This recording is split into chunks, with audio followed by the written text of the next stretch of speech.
She did not walk back into the light slowly. She walked back all at once, cameras, questions, a world that had spent months whispering her name like a prayer and a rumor at the same time.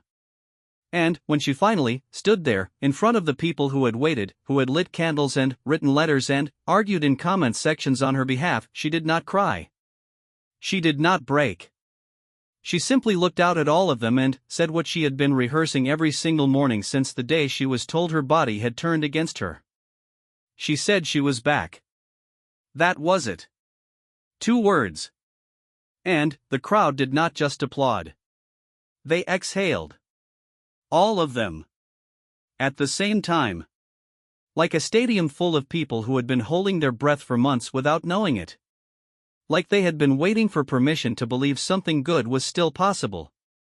This is the story of what happened between the woman they last saw and the woman who came back. It is not a simple story. It does not begin with the illness and end with survival. Real stories never do. This one begins long before the diagnosis, in the choices she made when no one was watching, in the kind of person she was before the world decided she was someone worth praying for, and it ends not with a cure, but with a question she asked herself every single day she was getting better. The question was, who do I want to be when I come back? This is how she answered it. There is a version of Catherine that most people never saw. Not the one on the screen, not the one in the photographs with the composed expression and the careful smile. The one before all of that. The one who grew up in a house where money was a conversation that happened behind closed doors and never quite loud enough for the children to hear clearly, but loud enough that they understood the shape of it, the worry, the careful math of it, the particular silence that fills a kitchen when there is month left at the end of the money. That Catherine. The one who learned early that you did not ask for things. You figured out how to not need them. She grew up in a mid-sized city that people from bigger cities had never heard of, which meant she spent a portion of her childhood explaining where she was from and watching the polite blankness on people's faces as they nodded and moved on. It gave her something, that invisibility. It taught her to make herself known through other means. Not loudness. Not performance. She never had that kind of personality, the kind that fills a room just by arriving in it. What she had instead was a quality that is harder to name and more durable in the long run. She made people feel, when they were talking to her, that she was genuinely interested in what they were saying. Not as a social skill she had practiced. As an actual fact. She listened to people the way some people read books they love, leaning in, tracking every word, occasionally going back to a thing they had said 20 minutes ago and connecting it to something new. It was the kind of quality that made people feel seen. And people who feel seen tend to remember you. She studied hard, not because she had some burning academic passion but because she understood, in the pragmatic way that kids who grow up watching their parents worry tend to understand, that education was the one ladder she had access to and she intended to climb every rung. She did not graduate at the top of her class but she graduated with something better, a reputation among her teachers as someone who did not give up on difficult things. That mattered later. That mattered more than the grades. Her career started the way most genuine careers start, not with a single dramatic moment of opportunity but with a long sequence of small, unglamorous choices that individually seemed insignificant and collectively changed everything. She took jobs that no one else wanted. She stayed late when it was not required. She made herself useful in situations where being useful was inconvenient, which is the only kind of useful that actually builds something. She was passed over for promotions that she had earned and she did not make scenes about it. She did not perform martyrdom. She simply continued. People who watched her from the outside during those years sometimes mistook the continuity for contentment. She was not content. She was patient. There is a meaningful difference and she knew it. When her public profile began to grow, and it did grow, gradually and then, in the way that things often grow when they have been building underground for years, all at once she was not entirely prepared for what came with it. Not the recognition itself. She had imagined recognition and found it was more or less what she expected. What she had not imagined was the intimacy strangers assumed they had with her. The way people who had never met her felt entitled to her emotional life. They celebrated her wins as though they had won something themselves. They worried about her difficulties as though those difficulties belonged to them too. She found this, at first, unsettling. Then, she found it moving. Then, she found it both simultaneously, which is where she stayed. She made mistakes, the way anyone with a public life does when they are learning in real time what it means to be watched. She said things she later wished she had said differently. She made decisions based on what looked right from the outside and found that decisions made for appearances tend to feel hollow from the inside, the kind of hollow that you notice most at 2 in the morning when the performance is over and you are just yourself in a quiet room. She course-corrected, not publicly, not dramatically, but in the slow and private way that character actually changes, through accumulation, through the gradual replacement of old habits with slightly better ones, through choosing, one small choice at a time, the kind of person she wanted to become rather than the kind of person she had drifted into being. She built a life she was proud of. Not a perfect life. Not a life without loss or failure or loneliness. But a life that was genuinely hers, assembled deliberately, held together by her own 2 hands. Then, her body sent her a message she had not been expecting. It started the way these things often start, not with drama, not with a single undeniable moment of collapse, but with something small and easy to dismiss. A tiredness that was different from ordinary tiredness but not different enough to act on immediately. A persistent low-grade wrongness that she kept moving past because she was someone who moved past things, because she had spent her whole life treating her own inconveniences as secondary to whatever needed to be done. She had a meeting. She had a commitment. She had people depending on her. She had told herself she was fine so many times that the telling had become its own kind of belief. The appointment she finally made after the tiredness became something she could not attribute to overwork, after the wrongness became specific enough to name, was not dramatic either. She sat in a waiting room that smelled like hand sanitizer and old magazines and she filled out a form and she waited. She was good at waiting. She had been practicing her whole life. What the doctors found changed the shape of everything that came after. She did not share the diagnosis immediately. That was a choice, and it was not made out of shame or fear of public judgment, though those things existed in the room with her when she sat with the news for the first time. It was made out of a need for privacy that she felt was not just reasonable but necessary, a kind of instinct that told her she needed to understand what was happening to her before she could find the language to explain it to anyone else. She had always needed to understand a thing before she could speak about it. That had been true since she was a child. It was true now. So she sat with it. For days, then weeks. She told the people closest to her, the small circle of people she trusted the way you only trust people you have been through genuinely difficult things with. They received the news the way she needed them to, without falling apart, without performing. They were practical and present and they did not treat her like she was already gone, which was the thing she had been most afraid of. Being grieved in advance. Being turned into a story before she was finished living it. She started treatment. Treatment is one of those words that sounds almost benign from the outside. Clinical, even. It suggests a process, a protocol, a thing that happens to you in organized steps with professionals present and outcomes measured in percentages. From inside the word, it is something different. It is a daily renegotiation with your own body. It is learning to distinguish between pain that means something is working and pain that means something is wrong, and understanding that the distinction is not always available to you, that sometimes you simply have to live inside the uncertainty and continue. It is tiredness on a scale that makes previous tiredness seem like a minor inconvenience you had mislabeled. It is good days that feel like small miracles and bad days that are long in ways that have nothing to do with ours. She had both kinds. The people who knew were careful with her in ways that she sometimes needed and sometimes found quietly suffocating. Love, she learned during those months, is a complicated thing to receive when you are used to being the person giving it. She was better at giving it. She had more practice with that direction. Being cared for required a kind of surrender she did not find easy, a willingness to be seen as diminished, as needing, as less than her usual self. She resisted it on the days she had the energy to resist. On the days she did not, she let herself be cared for, and occasionally she found that it felt like something she had been missing for longer than just the months of treatment. The world outside continued in the way the world continues when it does not know it is supposed to be holding its breath. Her absence from public life was noticed. It was commented on. There were theories, the kind that form in the absence of information, and she knew they existed, and she made the choice to let them exist rather than to fill the silence with an explanation she was not ready to give. She was not hiding. She was surviving. There is a difference, and she knew it, and that knowledge was enough. What she could not have anticipated, during those long and difficult months of treatment, was what would happen inside her while her body was fighting.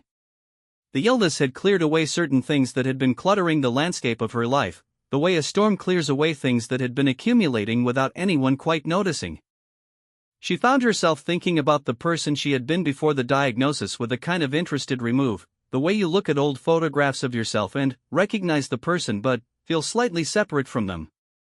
She had been good at many things. But she had not been particularly good at being present. At being still. At letting a moment be what it was without immediately calculating what came next or how it fit into a larger plan. Treatment, in its forced slowness, had given her no choice but to practice. A waiting room teaches patience whether you want to learn it or not. She began to understand, somewhere in the middle of the difficult stretch, that if she came out the other side of this, and she was going to come out the other side of this, she made that decision early and held it like a structural beam, the kind you do not remove no matter what else you are renovating. She was not going to come back as the exact same person. She was going to come back as someone who had learned something. And she was going to have to figure out what she wanted to do with what she had learned. That question, what do I do with what I now know, became the project of her recovery. She did not yet have an answer. But she was asking the right question, and, for Catherine, asking the right question had always been the beginning of everything. The treatment worked. Not immediately. Not without cost. But it worked, in the accumulative and imperfect way that difficult things work when you refuse to give up on them. Her doctors said things to her that she held carefully, like objects that might break if she held them too tightly. Her own body, which she had spent months negotiating with, began to respond differently. She began to feel, on certain mornings, the specific quality of herself returning, not all at once, not dramatically, but in small increments that she recognized and counted. She was coming back. The question was what kind of back? Recovery is not the thing people imagine when they imagine recovery. In the version that most people carry around in their heads, assembled from movies, from inspirational posts, from the kind of stories that get told at fundraising dinners, recovery is a single decisive moment. A turning point. A day when the person who was sick stands up and becomes the person who is better, and everything that comes after that day is simply living. Clean. Forward. The illness behind them like a landscape through a car window, getting smaller. Real recovery does not work that way, and Catherine knew it better than she knew almost anything else by the time she was halfway through it. Real recovery is incremental and nonlinear and occasionally cruel in the way it raises a person up on a good week only to knock them back the following Monday for no discernible reason. It is full of days that feel like regression. It is full of mornings where the progress seems impossible to locate and you have to take it on faith that it is happening, the way you take on faith that a garden is growing even when all you can see is dirt. She had always been someone who needed evidence. She was not a faith-based person by temperament. She liked data, conclusions, the satisfaction of a thing that could be confirmed. Recovery asked her to operate in a register she was not naturally comfortable in, and she did, because she had no other option, and because she had made a decision early in the process that she was going to meet this thing on its own terms rather than demanding it meet her on hers. That decision, one of the most quietly significant she ever made, changed the texture of the months that followed. She spent the long days of recovery doing something she had not done in years. She read. Not the purposeful reading of a person building competence in a subject, not the strategic reading she had always engaged in as a way of staying sharp and informed. She read fiction, sprawling and unhurried, the kind of reading where you lose track of the hour and surface from a book slightly disoriented, the real world looking strange and slightly less interesting than the one you just left. She had forgotten what that felt like. She was embarrassed to discover how much she had missed it and how completely she had let it go in the years when being busy felt like a value in itself. She watched the people around her differently during that period. Illness changes the quality of your attention in ways that are hard to explain and impossible to unexperience. You start to notice what people are actually saying underneath what they are saying. You notice the small kindnesses, the person who drops something off without being asked, the friend who sends a message containing only a photograph of something they know you love, no text, no explanation, just the image, and you notice them with a sharpness that you realize, with some discomfort, you had been walking past for years. She had been surrounded by good people. She had known it abstractly. Now she felt it as a specific and daily fact. She also noticed, during those months, the people who were not around. Not with bitterness, she was past the age where absence turned automatically into grievance, but with a kind of clear-eyed recognition. Some people are not built for difficulty. Some people are spectacular in the ordinary days and absent in the hard ones, and that is information worth having, the kind that recalibrates how you distribute your energy when you are well again. She filed it away without drama. She did not make it a story. She simply knew it. What she did not expect, in any of the planning she had done ahead of her own recovery, was the grief. Not grief about the illness. She had worked through the initial wave of that in the first weeks, the particular grief of a future that suddenly looks different from how you had been imagining it, the grief of control lost, of certainty removed. That grief she had expected and had moved through it deliberately, the way you move through cold water, knowing the only strategy is to keep going. The grief that surprised her was smaller and stranger. It was the grief of time. Of the months that were passing while she was in treatment, months that had been supposed to contain other things, projects she had planned, events she had been looking forward to, a trip she had been meaning to take for 3 years and had continued to postpone in the way you postpone things you are saving for later, confident that later exists. The illness had made later feel less certain. And the grief of the casual confidence she had carried about the future without knowing she was carrying it, was something she had not planned for. She sat with it. She had become good at sitting with things. There were visitors, carefully managed, the kind of visits she actually wanted rather than the kind she felt obligated to accommodate. She had always been someone who found it difficult to draw those lines, who defaulted to the polite yes when a firm no would have served her better. Treatment had simplified that calculation in the blunt way that having limited energy simplifies most things. She did not have the energy for visits she did not want. So she stopped having them. And the world did not end. The people she said no to, the ones who mattered, understood. The ones who did not understand were providing more information about themselves than she needed. She talked to a therapist for the first time in her adult life. She had always had the vague assumption, common among high-functioning people with strong internal narratives, that she was managing her interior life adequately on her own. She had been managing it. She had not been examining it. The distinction, her therapist pointed out with the kind of calm that only people who have said the same true thing to hundreds of different people can manage, was significant. She talked about her childhood. About the kitchen table money anxiety she had grown up inside of. About the way it had shaped her relationship to achievement, the need to accomplish things not purely out of passion but out of a quieter and more urgent fear of what it would mean if she did not. She talked about the years she had spent being useful and how the usefulness had become, somewhere along the way, more than a strategy. It had become her identity, and she was not entirely sure she had chosen that consciously. It had simply accumulated. She had woken up one day and found herself to be primarily a person who did things for others, and she had called it generosity without examining what it was costing her. The therapist did not tell her what to do with this. That was not, it turned out, what therapists did. What the therapist did was ask questions that were shaped in ways that made her think toward answers she had not known she had. She found this maddening at first. Then, she found it useful. Then, gradually, she found it something close to essential. She began writing things down. Not journaling in the formal, committed way she had tried that before and always abandoned it when life accelerated, but in the looser, less intentional way of someone who was thinking on paper. Notes to herself. Questions she could not answer. Things she noticed. Things she wanted to remember. Things she wanted to be different when she came back. That phrase, when she came back, had become her organizing principle. She said it to herself the way other people use a morning practice or a mantra. It was not denial. She was not pretending the present was not happening.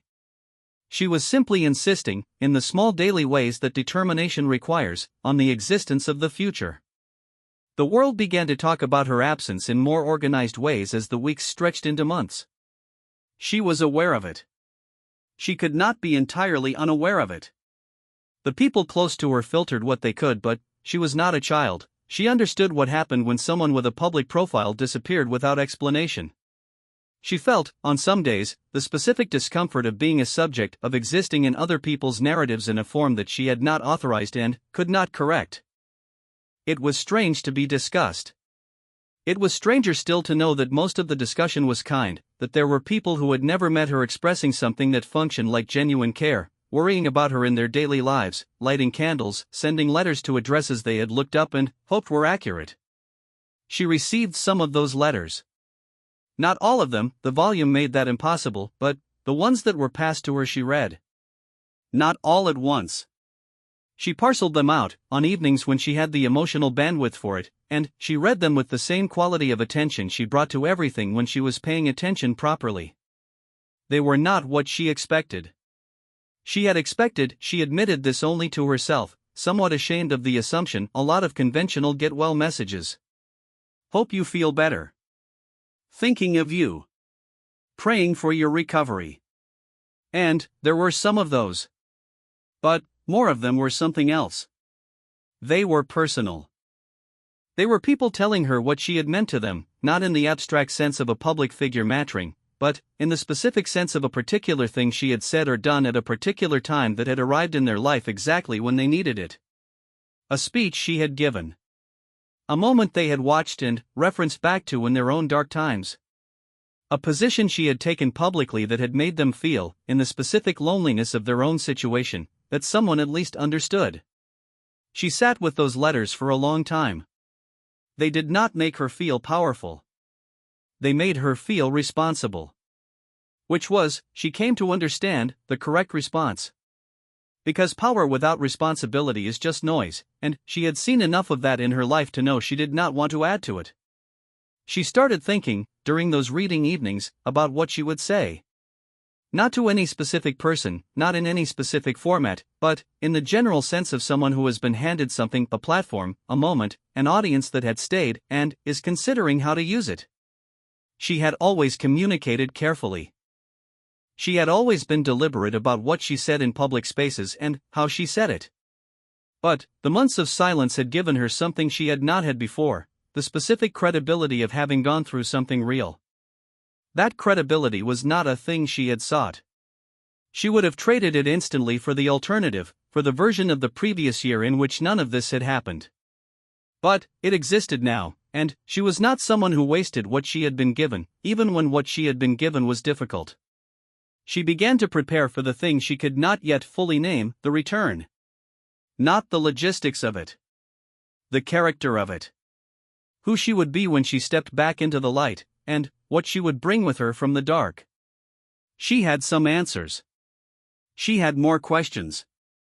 She thought that was probably the right ratio for a person who was being honest. The doctors gave her news that she had been holding her breath for and had not known she was holding her breath for until the moment it arrived. She went home. She sat in her own house, in the room she had been imagining sitting in for months, and she was quiet for a long time. Not sad quiet. Not the heavy quiet of the treatment weeks. A different kind. The kind that arrives after something genuinely difficult has resolved, the kind that is made of equal parts exhaustion and relief and a low steady hum of something that was not quite gratitude but was adjacent to it. She thought about the woman who had left the house, however, many months ago. She thought about what she had carried then, and what she was carrying now, and what she had put down somewhere along the way, and what she had picked up to replace it. She was not the same. She was, in the ways that mattered, more herself.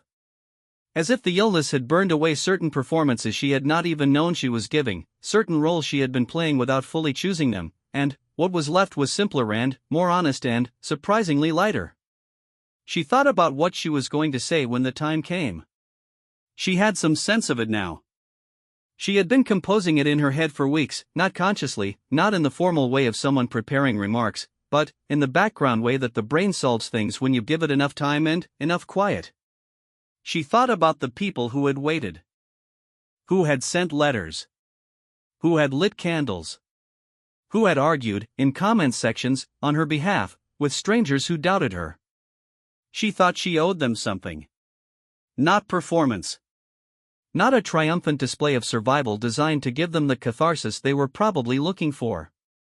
Something more honest than that. Something closer to what she had actually been through and what she had actually learned and what she was actually going to do with the life that treatment had given back to her. She started writing.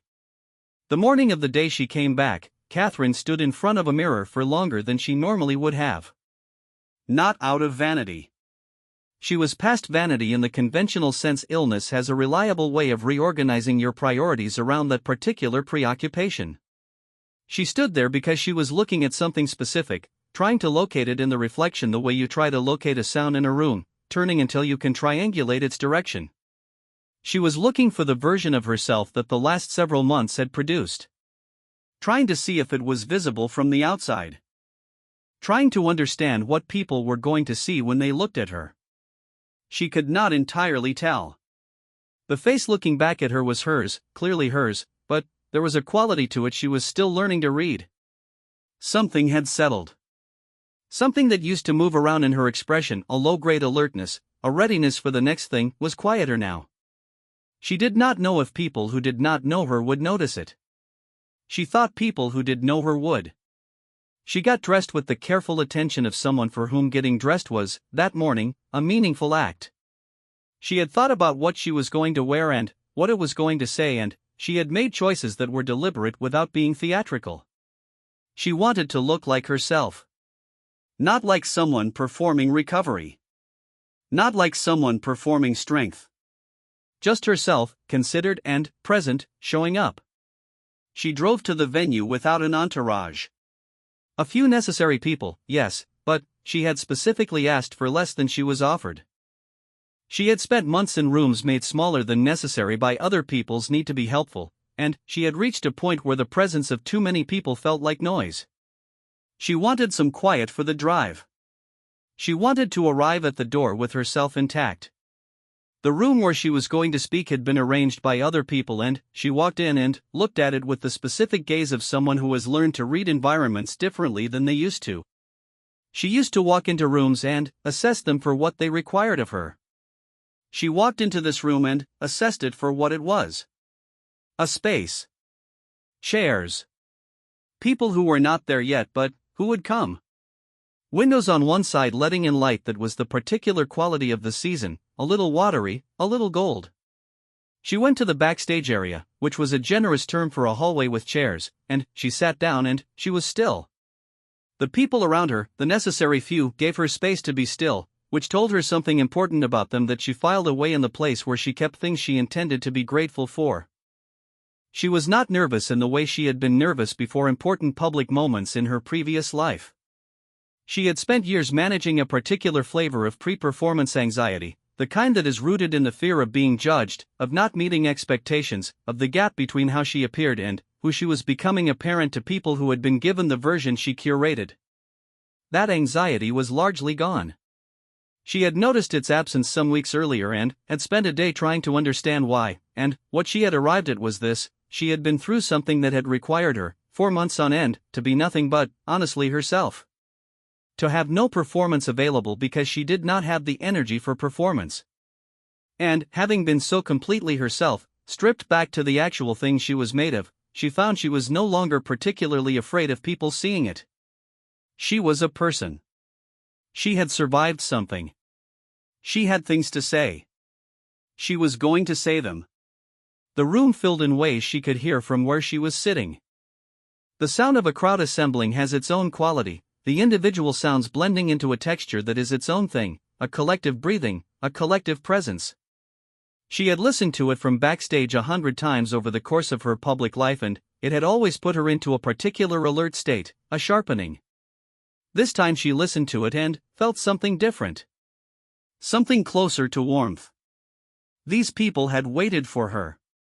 She could hear the waiting in the way they moved and spoke, in the specific quality of anticipation that a room carries when it is gathered around something it genuinely cares about. She thought about the letters again. She carried them with her in a way she had not carried public response before, not as validation, not as evidence that she mattered, but as a reminder of what she was here to be useful for. Someone came to tell her it was time. She stood. She straightened the jacket she was wearing, a gesture, she realized, that was purely automatic, a muscle memory from years of public appearances, and she let herself smile at the automation of it. Some things in you are so deeply trained they survive everything. That was probably fine. That was probably even useful. She walked out. The response when she appeared was something she had anticipated intellectually and had not anticipated sensorially. It was loud in the specific way of people who had been quiet for a long time. The sound had body to it. It moved through the room and continued. She stood and let it continue, and she did not perform gratitude, did not press her hand to her heart or raise her eyes to the ceiling in the kind of overwhelmed but grateful gesture that she had seen deployed in these moments 100 times. She simply stood and received it. Let it land. That took longer than she expected. When it quieted, and it did quiet, eventually, crowds always do when they understand that what comes next is worth more than the applause, she looked out at the faces. She had always been someone who looked at faces. Even in large rooms she had always looked for the actual people, not the abstraction of an audience but the specific woman in the fourth row with the particular expression, the man near the back who was very still. She found some of them now and held their gaze for a moment.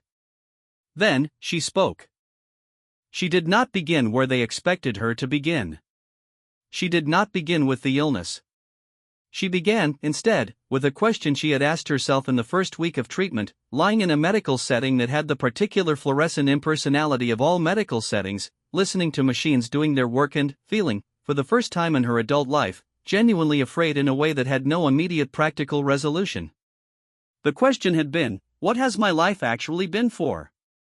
She said it that plainly. Into a room that had gone very quiet. What has my life actually been for? She said she had spent the first 48 hours after asking that question cataloging achievements, because that was her default response to hard questions, to produce evidence. The degree. The career. The things she had built. The people she had helped in structured and documentable ways. She had run through the whole list. And, what she had found, at the end of the list, was that none of it answered the question. The list was a resume. Resumes answer a different question. They answer what have you done. They do not answer what has it been for. She paused. The room was the kind of quiet that is not empty. It was the quiet of people thinking. She said she had found her answer, eventually, in smaller things than she had expected. Not the achievements. The moments inside and around the achievements that she had always treated as secondary, as connective tissue between the things that counted. The conversation after the event, the long one that went off schedule and that she had historically felt slightly guilty about because it was not the planned thing. The letter she had written to a stranger who had reached out at a difficult time in their life. The choice, made dozens of times across years, to say the true thing rather than the comfortable thing, even when the comfortable thing would have been easier and the room would have preferred it. The moments when she had been, not useful in the strategic sense, but present in the human sense. She said she thought she had spent a lot of her life confusing the two. The room was very still. She continued. She talked about what treatment had taken from her and what it had given her, and she did not perform gratitude for the gifts and did not perform stoicism about the losses. She let them be what they were, complicated and simultaneous, loss and gift folded into each other in the way that things which cost something real tend to produce something real in return. She did not claim that she was glad it had happened. She was not glad it had happened. She said that clearly. She thought dishonesty about suffering was one of the things she was least interested in now, one of the social conventions she had the least patience for. People who had suffered did not need to be glad about it. They needed to be honest about what it had changed. She said what it had changed. She said she was less afraid now of the right things. That fear had not disappeared. She would not insult anyone in the room who was going through something difficult by claiming that facing something hard simply makes you unafraid, but the composition of what she was afraid of had reorganized itself. She was less afraid of being seen. Less afraid of the gap between who she appeared to be and who she was, because that gap had narrowed during the months when she had no energy to maintain it. She was more afraid of waste. Of days that pass without genuine content. Of the conversations that stay on the surface by mutual cowardly agreement and never get to the thing that actually needs to be said. She was afraid of becoming, again, someone who confused busy with meaningful. She said this was something she was going to work against every day, and she did not know if she would succeed because she had spent a long time building the person she was before and that person had real momentum. But she was going to try. And she was going to try in public, which meant she was going to fail in public sometimes, and she was going to ask the people in the room and, by extension the people who were not in the room but who would hear about it, for the kind of response to failure that she thought we were all starved for. Not forgiveness, exactly. Something simpler than forgiveness. Just the basic human recognition that someone trying to do better and failing is still someone trying, and that still matters, and that we should extend to each other the patience for imperfect effort that we almost never receive and very seldom give. The room did not applaud there. It was the wrong moment for applause. A few people, she could see them, had the specific expression of people who have heard something land somewhere close. She continued. She talked about the letters. About the people who had written. She did not quote them or characterize them in ways that would feel like putting people on display without consent. She simply said that she had read them and that they had taught her something she thought she already knew but had apparently known only in the way you know things before they are tested. She had known abstractly that she mattered to people. She had not felt it, not in the way you feel things when your body is doing what hers had been doing and you were lying in a medical setting at 2 a.m. and the world outside is continuing without you. She said she had felt it then. And that knowing a thing and feeling a thing are different enough that she was not going to be satisfied, going forward, with just the knowing. She was going to build something, she said, with the time she had been given back. She was specific about what she meant. Not another achievement to add to the list. Something that served the question she had asked herself in the first week. Something that was for something, in the real sense. She had ideas. She was not going to announce them here because they were not ready and she had learned enough in the last several months about the difference between a thing you can commit to and a thing you are not yet sure enough of to speak out loud. When it was ready, she would say it. For now she was just telling people she was back. She was well. She was different in some ways and the same in others, and she was glad, genuinely, non-performatively glad, to be standing in a room with them. She thanked them. Not for the applause. Not for the support in the abstract. She thanked them for the specific thing they had done, which was wait. She said she knew that waiting felt passive, but she did not experience it that way.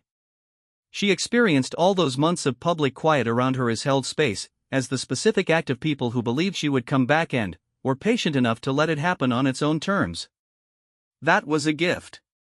She did not have the perfect word for the size of it. She was done. The room came back to itself. What happened then was the thing that those who were present would describe afterward in the particular stumbling language of people trying to convey an emotional experience that does not translate cleanly into words. They would say it was moving. They would say it was different from what they had expected.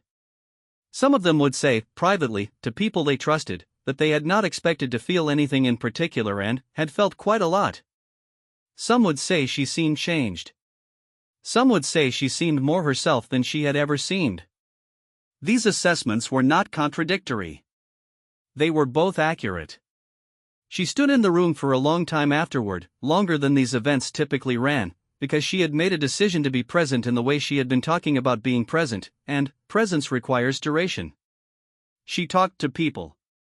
She listened to people the way she had always listened, leaning in, tracking every word, but with a quality to the attention that those who had known her before recognized as different. As less managed. As more genuinely there. She was not performing survival. She had survived. That was a fact. What she was doing, in that room, for those hours, was something less dramatic and more real. She was beginning. The days that followed were ordinary in the ways that days after significant public moments tend to be ordinary, the ordinary of press coverage and conversations and the general resumption of a life that had been interrupted. She moved through them with the specific intentionality of someone who has decided how they want to inhabit their time, which is not the same as the performance of intentionality, which is a thing she had seen often enough and had no interest in adding to. She worked. She rested without guilt, which was new.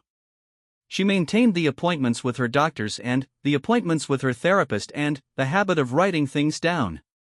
She called people she cared about, not when she needed something from them but simply because she had learned that the value of a relationship cannot be stored, that it must be deposited into regularly or it diminishes in the way that untended things diminish. She read. She continued to read, not as a recovery strategy, as a pleasure. She did not let the return to the ordinary swallow it back up. She thought about the question, what has my life been for, and she held it with less anxiety than she had in the beginning. She was not going to answer it once and be done with it. It was not that kind of question. It was the kind you carry. The kind that keeps you honest. The thing she had come back to was not a destination. It was a practice. The practice of being a person who was paying attention, who was choosing deliberately, who was not confusing the resume with the answer. She was not finished. She had, as far as she knew, a great deal of time left. She intended to use it in ways that would be worth using. She intended to be worth the waiting. And the people who had waited, who had held the space, who had lit the candles, who had written the letters and argued on her behalf with strangers, they did not need to be told she was going to try. They had seen her stand in a room and be honest about what she had been through and what she had learned and what she intended to do differently. They had seen her show up. That was enough to know the rest.